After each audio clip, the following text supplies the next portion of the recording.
Welcome back, Tiger fans, to Rockin' Radio's football podcast. I'm Nate Edwards. That's Nathan Hurst. This is Before the Box Score, your first one of 2025. Happy New Year. You remember us? We're back. I remember me. I remember you. I remember myself. Yeah. We're back. We're going to talk about football because there hasn't been enough football in your life, even though the national championship just wrapped up literally 2 days ago. What did you think of the game, by the way? Did you watch it? Did you like it? I did watch it. I would be lying if I said I watched all of it. I went to bed. Well, I did go to bed before it was over when it was a larger margin than it ended up being. Mm-hmm. I did pop it on my phone for a few minutes and saw the long pass to Jeremiah Smith to kind of ice the game, but missed a little bit before that. And then as soon as he caught that pass, I just turned it right back off because I knew that was the end of it. But it ended up being a little more interesting than I thought it would be, but still not incredibly interesting. I enjoyed it. I enjoyed the tournament. The playoffs were great. I mean, the 4 rounds of the top teams play. It was awesome. I thought it was as good as I hoped it would be. I mean, now each individual game wasn't necessarily a banger, but altogether, on the whole, it was an improved spectator experience over the 4-team split playoff. That's for sure. I agree. It was fun. And yeah, games might have been clunker, but I thought the national title game was better than I thought it was going to be. Like you, I was like, oh, I guess this one's over, but let's just see what happens. And there we go, 1 score late. So yeah, all's good. I hope Missouri gets to participate sometime soon. That'll make it more fun or more agonizing. Kind of depends on how you end up and how they do. But it was good. And given the fact that this tournament's only going to expand from here, and it seems like it's only going to be giving credit to the Big Ten and the SEC, you can feel pretty confident that at some point Mizzou is going to be in there, and we'll figure out what that's going to look like in the future. But for now, let's talk about the team as we know it for right now. And we're going to get you caught up on all the news. Obviously, we were gone for about 2 weeks. Thank you for your patience. I enjoyed my time away. It was nice to not have to follow Missouri football for a little bit. Step away from the sport. Learn to appreciate it. Learn to miss it. So let's go through the headlines. And we're going to start with the negative stuff. Let's start with the stuff that stings, the stuff that guys going away. And mostly that's going to be based on the transfer portal, which at this point we have 2 to update you on. Jaron Sensabaugh and Luke Bauer transferred out. Now, number one, I did not realize that Luke Bauer still had eligibility. That was a new one for me. The Jaron Sensabaugh, the young defensive back, he ended up at NC State. So we know that Eli Drinkwitz loves punting battles, and we know that he was in the portal for one. I did not realize it was because Luke Bauer could have stuck around. Kind of odd to see him leave. But how do we feel about these 2 departures between Mr. Sensabaugh and Mr. Bauer?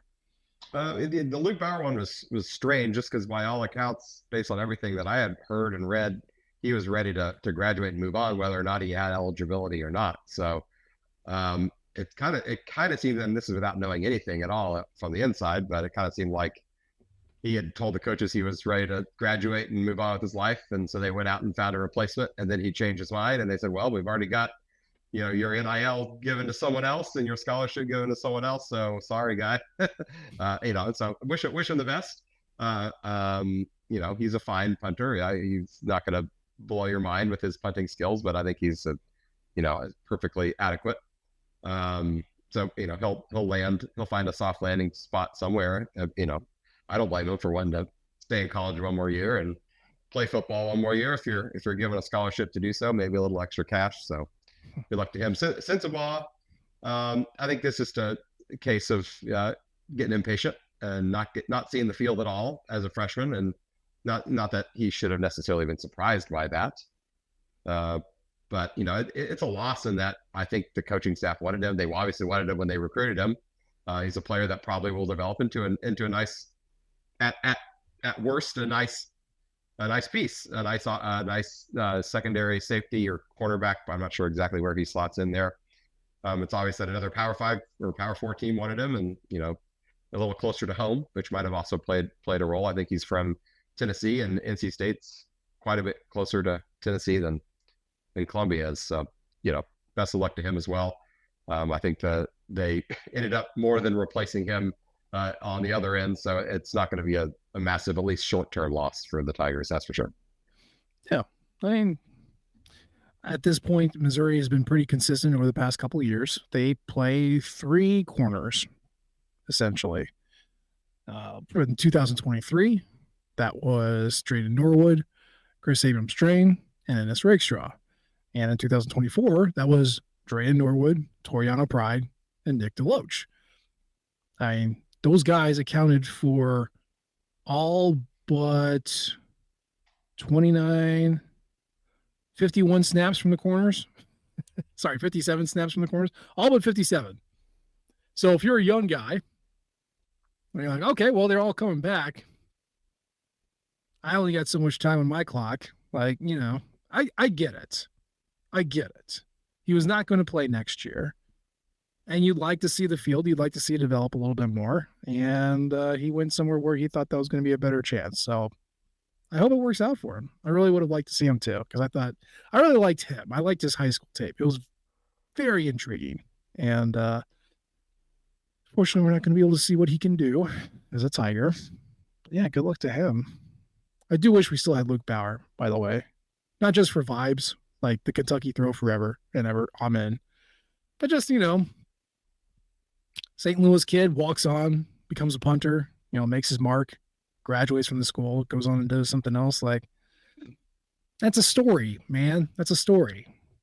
And in the absence of being some game-breaking NFL talent, like, stories are what you cling to in college football. And like, we're always going to have it. It's not going to go away. But you would have liked him to finish his career there. But yeah, he can make money kicking the ball. Go do it. Go do that. So good luck to him. Those are losses so far. The portal for Mizzou is closed. We're well past 5 days from the end of the bowl game. So the next time we're going to see that is going to be after spring practice. And I'm pivoting a little bit. Did you see the news that the coaches put forward a motion to eliminate the winter portal period and just smash it into spring? Did you see that?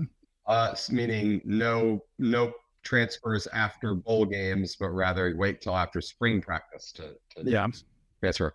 That I think I might have heard something about it, but I didn't really engage with it mentally too much at the time. That sounds terrible. I would think, if anything, they should get rid of the spring portal and only do them immediately. I'm only have immediately after the season over have a transfer portal. It seems like it'd be much harder for coaches to figure out who's going to be on the roster if they don't have any turnover until a week or 2 weeks, a month before the semester is over and the summer starts, in which case that kind of changes everything up. But I'm fine with having one transfer portal season. Having two is not necessary, I don't think, when that lands. I mean, if the coaches think that's that's going to be the best, then they probably would know better than I would. But it would make more sense to me to have one period after all the bowl games are over and the playoff games and the championship games. Then the portal opens, because now that's going to be hard because Mizzou's semester started. Yeah, we're recording this on Wednesday. Started on Tuesday, January 21st. The championship game was on Monday, the 21st. The 20th.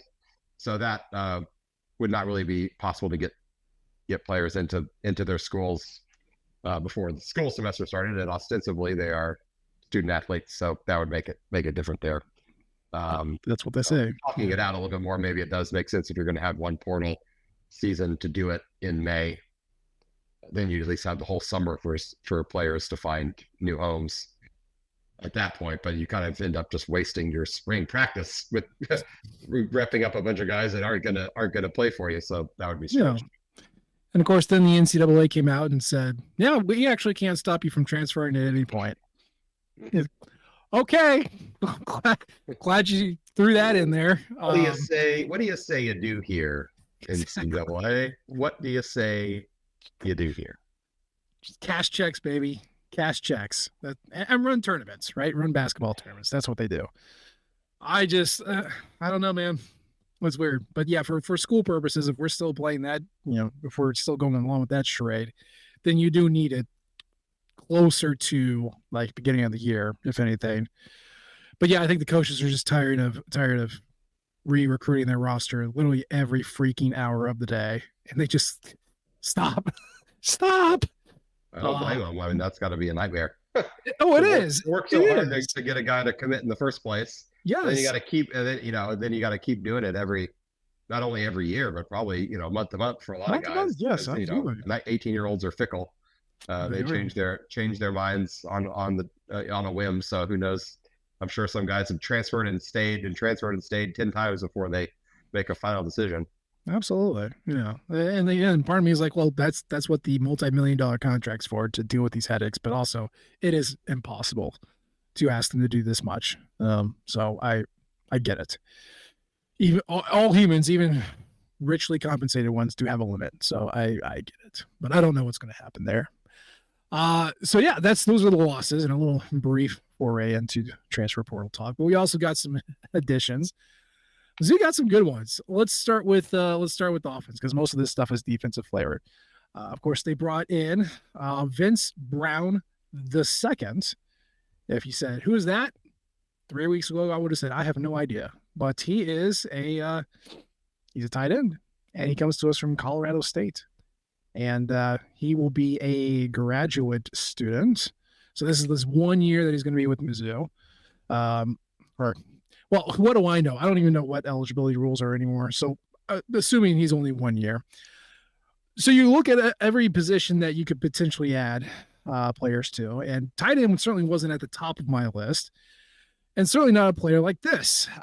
You're like, okay, so what has he done? And he spent 2 years at DuPage in the junior college and 2 years in Colorado State. He's got a career of 51 targets, 36 catches. And you're like, okay, what is this? What is this for? We have 5 guys on the roster that are tight ends.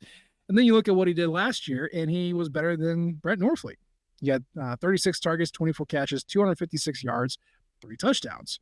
That is literally all of it is better, except for the targets, than what Norfleet managed. And yes, Norfleet was injured, but if you have injury problems once, you now have a history of injury. So this seems more like just a bolster the ranks, create some competition in case somebody gets hurt. I don't think we're really looking at this guy to make an impact, but what do you think of him coming on board? I mean, he's a better Tyler Stevens at worst. They lose Tyler Stevens, really didn't play very much this past year. Probably played the least of his career his last season at Mizzou.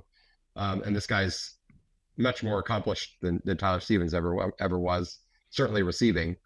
So yeah, I mean, I don't think I don't think Brett Norfleet is in danger of losing his starting position. But when Norfleet got hurt and was out for a few weeks and then came back and was still clearly limited, I think the passing game suffered quite a bit. So this at worst is a kind of an emergent, break glass in case of emergency if Norfleet re-injures that shoulder. Because as you said, once especially things like shoulders, once that thing pops out, even if you get it surgically repaired, you're much more likely to re-injure it again. So hopefully that doesn't happen, but that you never know. So he'll play, he'll find his way on the field, and it might be nice to have a very a better hands 3 tight end set where you can play down the goal line heavy. Maybe you don't have to bring in a 6th offensive lineman, but instead go 3 tight ends, and you're you can do some fun things with a 3 tight end set, with play action, with the running game. You got some guys you can get out in space and block. So it could just give Kirby Moore a little more to play with. I hope. So they kind of their tight end use. They always use a tight end. They have a tight end on the field, but the usage of them is always it varies greatly, game to game and season to season for that matter. Yeah. 6'6", 230 is what Colorado State said Vince Brown was. He's a little lighter than most of the linebacker, or the tight ends, I should say, on the roster. But he's got the right height. So that, I'm curious to see. I do think he's more just like a backup option, but hey, if he wants to come here and be great and be Chase Kaufman 2.0, knock yourself out. I'm 100% on board with that. He's got great hair too, just He wonderful does. flow, He does. Yeah. wonderful flow. Take a look at his picture at Colorado State. There's just too much salad falling out the bowl there, man. It's tremendous. So we also got let's see here. Oh, Jalen Catalon. Remember him? 4-star safety. Used to play for Arkansas. And now he's at Mizzou. How do we feel about this? Man, this of all the transfers that Mizzou landed, maybe minus Bo Perbula, just because that's your potentially your starting quarterback for the next two years. This is the one I'm most excited about. Jalen Catalon is a stud. When he's been healthy and been on the field, he's been one of the best safeties in the country for now. This will be his 7th year. He's been in college for a long time. But when he can stay healthy, and unfortunately he has not been able to stay healthy, he'll play one healthy year, miss a year, play a year, miss a year, miss a half a year, kind of, every season he seems to get banged up. But when he's on the field, the guy is a turnover machine. He's a tackling machine. He had more than 90 tackles at the safety position, which is crazy. And that might say more about UNLV's defense than anything. But the guy produces, and he's produced for a long time. He's produced at the FCC level. He was out at Texas for a couple of years, injured most of his time there, but would have certainly seen the field had he been healthy. Then once he was healthy and played at UNLV for Barry Odom a second time, produced again. 96 tackles, I believe, 96, 98 tackles, 5 interceptions just last year alone. So if this guy can stay healthy, if he can stay on the field, is a massive upgrade at the safety position from really, I don't know when the last time, I guess, I don't know the last time we've had a safety playing for Mizzou that is this caliber in terms of the talent. If he had not been injury prone, he would have been a 1st or 2nd round draft pick 2 or 3 years ago, I think. So Mizzou's got him for a year. Let's knock on wood. Let's rub our lucky rabbit's feet. Hold our mouth right, do whatever it takes to get this guy to stay healthy, because if he's a difference maker on the defensive end, if he's on the field. Yeah, I'm very excited for him. I hated him when he was at Arkansas, but it's great that he was really good. He was really good. And he hit hard, and that's probably one of the reasons he couldn't stay healthy is because he just would lay people out and thus lay himself out quite a bit. But really, really good player. Yeah, I agree. So on top of the defensive backs getting added to with the addition of 4-star Jalen Catalon, they also added another impact player, a cornerback that goes by the name of Stephen Hall. He is a 6th year because he started in 2020 at a JUCO. He is a 6th year player, so he's a graduate student. He is 6'1", 199. He's from Memphis, Tennessee. Played high school ball at Olive Branch in Mississippi. And last year, I had 772 snaps at corner for Washington State with 33 tackles, 1.5 tackles for loss, 2 run stuffs, 2 passes broken up, and an interception. Nathan Hurst, this is an experience piece that gets added to the corner room. Are we at a position where now we can play 4? Kind of seems like that's what they want. Yeah, the returning all 3 cornerbacks from this past year's squad is good, but also not the best, because it was one of the weaker positions, I think, on the field for the Tigers. Certainly on one side of the field. I think Drayden Norwood was held his side down fine. He did fine. He played well. So adding someone else was pretty much they had to do. Now, Stephen Hall come in, lots of experience. Is he a shoo-in to steal the starting job across from Norwood? Not necessarily, but he's going to create competition among the 2 or 3 other guys that are looking to play and looking to get that starting spot. And maybe if he doesn't win the spot, at least he's going to push someone else, Nick Deloach, Toriano Pride, a little bit harder. And maybe rising tides lift all boats, if you will. He's certainly going to see the field. He's certainly going to play. Whether that's at a starting role or not, I don't know. But he's a guy that it's one of those. Oh, someone gets nicked up and it has to go out for a few series. Are you going to freak out if you have to put Stephen Hall in there if Norwood turns an ankle and has to get it taped up? No, that's a guy you're comfortable with seeing snaps, and you're not afraid that all hell's going to break loose if you put him out on the field. That's a worst case scenario that he, best case scenario, he comes in clearly the second best or best quarterback on the team, wins that starting job. I don't necessarily think that's going to be the case, but he's kind of a 1-for-1 replacement of Marcus Clark, but I think he's a better player than Marcus Clark. And Clark played more 2 years ago than he did last year. And so if he comes in as a better version of that, I think you're feeling good about it. I mean, this certainly doesn't make your secondary any worse. Doesn't make your cornerback room any worse. If nothing else, it creates more competition so they hopefully make each other better in the process. Yeah. So I mean, you got Norwood, Pride, Deloach. Jamarian Wayne had 29 snaps.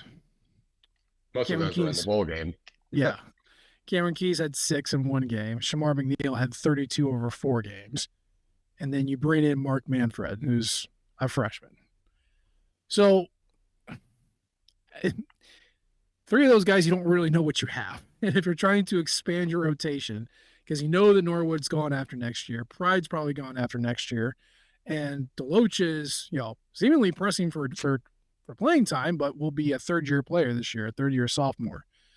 So you do need somebody else. Now, Stephen Hall is going to be a 1-year rental unless this JUCO rule kicks in and he magically finds his 7th year of eligibility. But assuming not, you're losing 2, potentially 3. No, almost always. No, as long as Pride plays more than 4 games, he's gone too. So there you go. So you could be losing them all. And you'd really like to not have to press anybody who's not ready. But you'd also like to have some experience in there. So I like the Hall edition. I think he's a good corner. I think if you held their feet to the fire, they probably wanted a younger guy who was proven, but so does everybody, right? Everybody wants a proven youth who will stick around for a couple of years. No crap. But you take what you can get. And Stephen Hall's a great corner, and I think he can work his way into the rotation. He is basically the same size as everybody else that's on the roster, so it's a good ad. I think it's good. And now you can feel pretty good about placing 4. At least in theory, you are placing 4 corners out there, which is nice. So in addition to him, I know we're kind of hiding the ball here, but let's talk about it now. Damon Wilson II, hello. Hello, sir. Welcome to Missouri. Former 5-star defensive end. Used to be at Georgia. Now he's at Mizzou. Sounds like another guy that he used to play with. He goes by the name of Darius Smith. But yeah, Mr. Wilson, after 2 years at Georgia, played 12 games his freshman year. And that's a 2023 freshman year at Georgia, renowned for their good defensive line. He has played 488 snaps in his career, through 416 of them last year, the most recent year. He is 6'4", he is 250. He already has 4 tackles for loss last year, 5.5 for his career, 3 sacks last year, 3.5 on the career, and 1 forced fumble to go along with it. I don't know how else to describe this other than just a huge get, an impact transfer in a place that Mizzou absolutely needed one. How excited are you for this guy? I mean, short of Jalen Catalong, excited to get Damon Wilson. You just said everyone wants young players with experience, with years of eligibility left, and ding, ding, ding, Damon Wilson is that guy. I mean, he comes in with at least 2 years of eligibility left. I mean, in a perfect world, he only plays 1 year for Mizzou. That's because he tears it up and goes to the draft next year. Sure, But we get this guy for at least 1, if not 2 years. He was the number 1 rated defensive end in the portal, for on 3, and those rankings can be debated till the cows come home. But they felt like he was the best defensive end that transferred this year, and Mizzou got him, and it was down to Mizzou and Ohio State. And we beat out Ohio State for him. And, he visited Ohio State and then immediately committed to Mizzou. So big time get. Has production, not, mind-blowing numbers necessarily, but he was in a rotation of probably 5 or 6 guys at Georgia doing exactly what he did. And so it's not like he was a every down pass rusher just because he didn't need to be. They had lots of guys to rotate in there. But when you're losing a guy like Johnny Walker Jr., who had 9.5 sacks last year, I think, 16, 17 sacks in the last 2 years. That is a lot of pass rushing production that you're having to replace. And the guys that were already on the roster really weren't those type of big sack number guys. Zion Young's more of an edge setter. Eddie Kelly can get some, can pressure the quarterback, but it's not, you're not going to really count on him to give you more than 2 or 3 sacks in a season. Darius Smith is a big unknown, very talented, very athletic, but injured and just really hasn't seen the field either at Georgia or at Mizzou.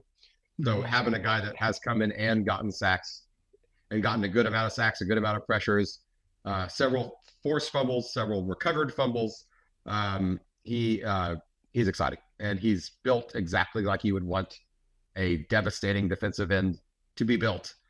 He's got all the talent, the strength, the speed that you would want. It's exciting to pair this guy up. I imagine he's going to step in and be a starter from the beginning of the season. Now, who starts next to him, it doesn't really matter because they're going to rotate in guys. I mean, whether it's Darius Smith healthy now, whether it's Zion Young, those would be probably the top 2 likely candidates for that other spot. But he's going to supplement those guys. They're going to supplement him because I think he's going to be a breakout guy, being on the field a lot, finally really getting a chance to be the guy on a defense. Yeah.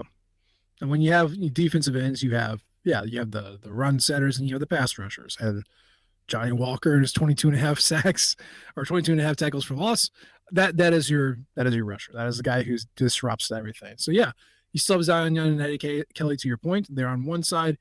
You are looking for the Johnny Walker replacement. And now you have 4 options. Like you said, Darius Smith, who's coming off of injury, Nate Johnson, who was brought in from Appalachian State. I feel like that's who they thought they were going to rely on before they got there, David Wilson, because he's almost built exactly the same at 6'5", 240. But so yeah, it was like a G5 guy who produced really well. So you have that option. Now you also have Landon Kitchen, who is the giant from Huntsville, Missouri, over at Northwest Missouri State. You're like, all right, well, here's another option that we can throw at, another younger guy. He was a D2 call up, and now you add Damon Wilson into the mix. So how do you replace Johnny Walker? You replace him with numbers, right? This kind of goes back to what they did from 22 heading into 23, where you just threw numbers at the problem and said somebody is going to figure this out. And they have 4 really good, intriguing options to pair with the 2 that they already have. And that's not even counting Ja'Kai Lane, who saw playing time last year, who I've liked for a long time, who will be entering his 3rd year. That's not even counting, Dayton Hopkins, our wine country warhammer from Herman, Missouri, or Javian Hilson, the 5-star from Cocoa, Florida. Like, look, I'm not saying recruiting stars determine stats, but you have a lot of really intriguing options here and a huge collection of recruiting star talent, all in just your defensive ends. Like, I'm so excited. And they're young, and they're going to play multiple years. I can't wait to see what this is going to look like. Yeah, that room has gone from before last year, the offseason of last year, before they started taking in transfers, by far the shallowest room, meaning the least, the least amount of depth, least amount of talent in that room, to the deepest position group on the defense for sure, if not the entire team. Last year that would have been the wide receiver group. That's not the case. So I think it's not only now incredibly deep, lots of different guys, but lots of different body types too. So you can play. This is going to give them an opportunity to play around with, like a Langdon Kitchen, as you said. He's monstrous. He's probably not your pin your ears, got back speed rusher guy, but if you need to put some beef on the line and you want to have a really big guy that can on a 3rd down, 4th down, and short, and try to set that edge, you put him and Zion Young on the other side, and you've got a really, really stout edges right there. If you want really, your speed rushers, you put Darius Smith on one end, you put Damon Wilson on the other end, and tell them, pin your ears back. I don't care what the running back does. You're getting 10 yards deep as fast as you possibly can. They've got that option, and then they've got just in waves. So if they wanted to rotate 2 or 3 guys, every other play, and so that everyone is always, running at max efficiency, they have that option. I mean, it kind of reminds me, and we'll see how it plays out, but that 2013, 2014 defense that had 4 or 5 elite guys, that could already had your Michael Sam and your Shane Ray and your Marcus Golden and your, just list them off. Now, are all these guys going to end up being that caliber? I don't know. But that's the last time I can remember having a defensive end position that has this many guys you feel really good about. Absolutely. And then the most recent development, again, defensive development, Tristan Newson, the JUCO product from Northeast Mississippi. Now, if you'll remember, Diego Pavia, one of my favorite players in all of college football, threw a little lawsuit out and said that his time spent in junior college robbed him of earning revenue as a person, as an entity, for at least the 2 years that he was down there, and that he should be given an extra year of eligibility to capitalize on his popularity, on his name, image, and likeness. And they ruled in his favor. So if you spent, at least, I think it's at least 1 year, or at least 2 years, I forget what it is. If you spend time in JUCO, then you get an extra year of eligibility. Tristan Newson spent 2 years in JUCO before he came to Mizzou. He played over 4 games in all 4 of those years. So traditionally he would be done, but now, magically, you get an extra year of eligibility to capitalize on your likeness. I'm not saying that the linebacking room was shallow. Obviously, Mizzou did a lot of work to fill that out, namely bringing in Mekhi Gbainer from Nebraska, and then, of course, Josiah Trotter from West Virginia. So, they did what they needed to do. But now you're in a situation where instead of looking at Khalil Jacobs and a Jeremiah Beasley or Nick Rodriguez to fill it out, you have those 2 transfers, plus those 2 guys, plus Tristan Newson, who's been playing with Mizzou since 2023. Again, I'm not going to say our cup runneth over. It's not the greatest linebacking core of all time, but it certainly is deep. And if you want options, Mizzou's got them now. Yeah, I mean, the defense is better with Tristan Newson on the roster. And given the fact that they brought in, a lot of more talent, have young guys that I think they like, in Nick Rodriguez, in Brian Huff as well. Khalil Jacobs will be healthy. They're ready to go. He might actually see a little bit less playing time in terms of the number of snaps that he was on the field last year. But I think that's fine. He's going to bring leadership to the position. He's going to bring experience. He'll be by far the most, he and Jacobs, I guess, will have about the same amount of experience in Batoon's system anyway, as anyone else. But it's great. I mean, he was the one guy who was healthy, Jacobs notwithstanding, who created some havoc from that position last year. And so having that guy back, we're not really sure yet what we're going to get from Bayor or Trotter. I think they're going to be good, but what types of players are they? Are they going to be pass rushers? Are they going to be getting the backfield and stir stuff up, or are they going to be more Chuck Hicks type, got to plug the hole and hopefully not commit a personal foul every play, or every game anyway. We'll see, but this defense is better with Tristan Newson, and you look at all the guys they brought in. You listed up off a bunch that we haven't even talked about today. On top of Catalan, Wilson, Newson back. This defense goes from this might be kind of scary to this unit probably will be better next year than it was this year. I hope it is. It has a chance to be. Certainly on the back end with a guy like Catalan coming in, a couple other safeties that I think that the safety position will be better. Secondary won't, the quarterback position won't be worse because it's all the same guys. So hopefully they all improve in some capacity. The linebacking core has gotten better. I have to think it's gotten better, especially with Newsom coming back. Defensive end room has gotten deeper. Now they lose Johnny Walker, who's their best guy, and I'm not sure if they're going to have anybody that's going to rack up 9.5 sacks next year. But they certainly have way more bodies to throw at the problem. And then your defensive tackle position is kind of the same. We lose Christian Williams, which was a big loss. That one might be at this point gone from a strength to maybe the weakest unit on the defense.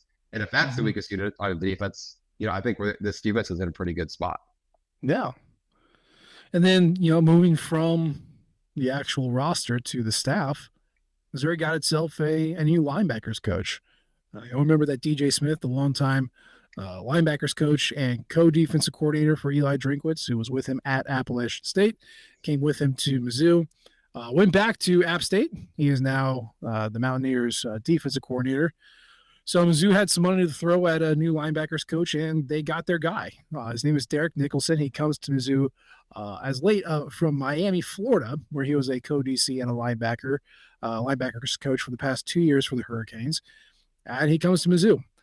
If you remember this name, if you're an old guy like me, you'll remember him as the inside linebacker for Florida State back 2008, 2009. He was a dude that was like a Butkus Award watch list, Chuck Bednarik Award watch list. I think he only played a couple years in the NFL, but essentially went straight to coaching. And he is, he's been a coach in the college ranks since 2013. He's got some kind of just 1 year stops at Akron, Louisville, Alcorn State. He was a defensive line coach at Southern Miss from 2016 to 2017, then became the co-DC for 18 and 19. And then from 20 to 22, he was Louisville's inside linebackers coach. Then he went to Miami. So this is a guy who is a Florida dude. It's where he grew up. Or I guess he grew up in North Carolina, but he went to college in Florida. He has coached in Florida. It seems to be that Missouri has prioritized Florida as a recruiting base, especially with Jacob Peeler on staff. I can't speak to his linebacking acumen, but like it seems like a hire that makes sense. What do you think? Yeah, from everything I've heard, he's a great recruiter. The Florida connection makes a lot of sense based on where they're really starting to devote some time and resources and effort and energy and having success in doing so down there. And those have all been offensive players other than Javian Hilson. So getting a defensive guy down there doing, pulling equal weight in that talented area is great. He's got Power 4 experience, as you mentioned, Louisville for a couple of years. He was actually was supposed to follow Scott Satterfield to Cincinnati from Louisville, but then got the job at Miami right after Satterfield moved to Cincinnati. He said, that's a better job, so I'm going to take that. So it seems like it's kind of a coup to get him out of Miami. I mean, it may be a lateral move for him. That said, Miami's defense was not good last year and probably kept them out of a playoff berth because their offense was playoff caliber, but their defense wasn't. Now, he wasn't fired by any means. I mean, he was the co-defensive coordinator, was his title. And so, maybe he was feeling a little hot seat a little bit. I don't know. Hard to say. Their defense was not good. So I don't think that necessarily reflects on him personally. But it is interesting. We have Corey Flagg come in who was coached by him for a year, and then he comes in and follows him. So I'm not sure if that means anything at all or just coincidence. I was trying to look for, because most, if not all, of Drinkwitz's hires have some connection to him. And the only connection I could find is that Scott Satterfield connection, which Drinkwitz actually never coached with Satterfield either, but Satterfield was at Appalachian State before Drinkwitz was. So I'm not sure if they know similar people because they know guys who know guys.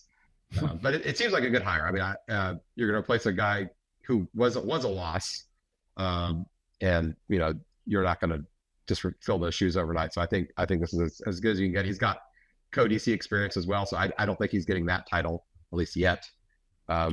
He might earn it at some point, but yeah, win some recruiting battles, put a good linebacking core on the field for a couple of years, and he might be a co-DC again before you know it. I think it's just more of a commentary on Mizzou and its place in the pecking order. This is a situation where Mizzou said, we lost a position coach to become a coordinator. So we're going to go take a blue blood, a brand name position coach, and we're going to bring you to our staff. And they could do it. I choose to view that as something that's Mizzou-centric. Now, if you want to branch it out and say, no, it's more of a commentary of SEC over ACC, sure, okay, that's fine too. But this is a lateral move for him. It might even be a demotion if he doesn't get the co-DC title, and he took it. And he came to Mizzou from Miami. I think that speaks volumes about what Mizzou's doing football-wise, at least in how they compensate their people, which at the end of the day, from an industry standpoint, that's really what matters. Like your reputation as an employer is the cash that you're paying out and how you compensate your labor.